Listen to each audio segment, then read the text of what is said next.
क्या एकलव्य कर्ण को कवच कुंडलों सहित मार सकता था? दोस्तों, अक्सर लोग हमसे पूछते हैं कि महारथी कर्ण और वीर एकलव्य में कौन ज्यादा महान और शक्तिशाली था। क्या एकलव्य के पास कर्ण से अधिक शक्तिशाली दिव्यास्त्र थे? तो आइए जानते हैं कि कर्ण और एकलव्य में कौन ज्यादा शक्तिशाली और महान योद्धा था। एकलव्य निषाद राज हिरण्यधनु का पुत्र था और उन्हें एक महान धनुर्धर बनना था। जब उसने गुरु द्रोणाचार्य को देखा तो वो उनसे इतना प्रभावित हुआ कि उसने मन ही मन द्रोणाचार्य को अपना गुरु बना लिया और उसने गुरु द्रोण से जाकर कहा कि हे गुरुदेव, मैं आपसे धनुर्विद्या का ज्ञान पाना चाहता हूँ। लेकिन एक निषाद का पुत्र होने के कारण गुरु द्रोण ने एकलव्य को धनुर्विद्या का ज्ञान देने से मना कर दिया। लेकिन एकलव्य तो गुरु द्रोण को अपना गुरु मान चुका था। उसने जंगल में जाकर अपने गुरु की प्रतिमा बनाई और उसी के सामने अपना अभ्यास करने लगा। अब उसने पूरी शक्ति के साथ धनुर्विद्या का अभ्यास किया और उसने अपने आप को एक श्रेष्ठ धनुर्धर के रूप में स्थापित किया। यहाँ तक कि उसने अर्जुन से पहले शब्द भेदी बाण चलाना सीख लिया था। जब यह बात अर्जुन को पता चलती है तो अर्जुन गुरु द्रोण के पास जाता है और उनसे कहता है कि हे गुरुदेव, आपने तो कहा था कि मैं सबसे बड़ा धनुर्धर बनूंगा, तो फिर आपका ये दूसरा शिष्य एकलव्य मुझसे भी ज्यादा धनुर्धर कैसे है? इसके बाद गुरु द्रोण एकलव्य की धनुर्विद्या को देखते हैं तो वो भी हैरान रह जाते हैं। गुरु द्रोण एकलव्य से कहते हैं कि तुमने मुझे गुरु बनाया है, किंतु बिना गुरु दक्षिणा किए तुम मेरे शिष्य नहीं हो सकते। इस पर एकलव्य कहता है कि आपको जो चाहिए आप मांग लीजिए। उसकी इसी बात का फायदा उठाकर द्रोणाचार्य ने एकलव्य से उसका अंगूठा मांग लिया, क्योंकि गुरु द्रोण जानते थे बिना अंगूठे के ये धनुष बाण नहीं चला सकता। एकलव्य ने गुरु द्रोण के अंगूठा मांगने पर खुशी खुशी अपना अंगूठा काट उनको अर्पित कर दिया, किंतु बाद में बिना अंगूठे के भी उसने अपनी 2 उंगलियों से तीर चलाने का अभ्यास करना शुरू किया और धीरे धीरे वह इसमें इतना निपुण हो गया कि उसको मगध नरेश जरासंध की सेना में सेनापति के रूप में शामिल होने का अवसर मिला।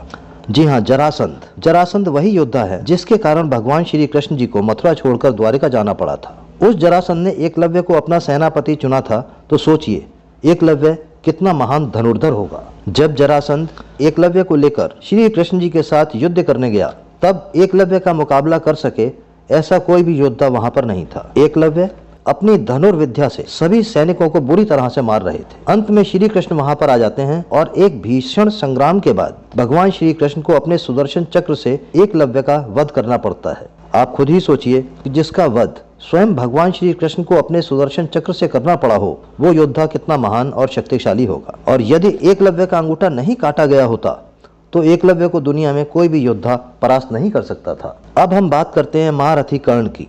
महारथी कर्ण भगवान सूर्य नारायण के अंश थे और कर्ण के गुरु स्वयं भगवान परशुराम जी थे। कर्ण को अपने गुरु परशुराम जी पर बहुत ज्यादा निष्ठा थी। उन्होंने अपने गुरु की बहुत सेवा की थी, जिससे प्रसन्न होकर परशुराम जी ने एक एक करके सभी प्रकार के दिव्यास्त्रों का ज्ञान कर्ण को दिया था और साथ ही गुरु परशुराम जी द्वारा निर्मित अजेय भार्गवास्त्र भी इन्हीं शस्त्रों में शामिल था। इस अस्त्र को भगवान परशुराम जी ने केवल कर्ण को ही दिया था। यही वो दिव्यास्त्र है जिसके डर से अर्जुन रणभूमि छोड़कर भागने को मजबूर हो गया था। इसके अलावा भगवान परशुराम जी ने कर्ण को अपना दिव्य विजय धनुष भी प्रदान किया था, जिसके होते हुए कर्ण अजेय हो गया था। इसके अलावा महारथी कर्ण के पास जन्म से ही सूर्य द्वारा दिए गए कवच और कुंडल थे। इनके होते हुए कर्ण को तीनों लोकों में कोई भी योद्धा परास्त नहीं कर सकता था। यह बात भगवान श्री कृष्ण ने स्वयं अर्जुन से कही थी कि अगर कर्ण के पास उसका कवच और कुंडल होता तो तुम अपने गांडीव धनुष से भी महारथी कर्ण को परास्त नहीं कर पाते। तो हम ये कह सकते हैं कि एकलव्य के अस्त्र भी कर्ण के कवच कुंडलों के सामने फीके थे और इसी कारण देवराज इंद्र ने महारथी कर्ण से उसका दिव्य कवच और कुंडल दान में मांग लिए थे। अब सोचिए महारथी कर्ण से इंद्रदेव कितना डरते और जलते थे।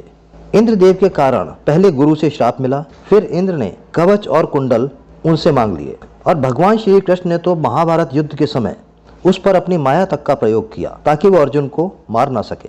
युद्ध से पूर्व ही उसे बताया गया कि वो कुंती पुत्र है ताकि कर्ण चाहकर भी पांडवों को ना मार सके। इन सब के बाद भी कर्ण को युद्ध में उस समय मारा गया जब वह निहत्था था।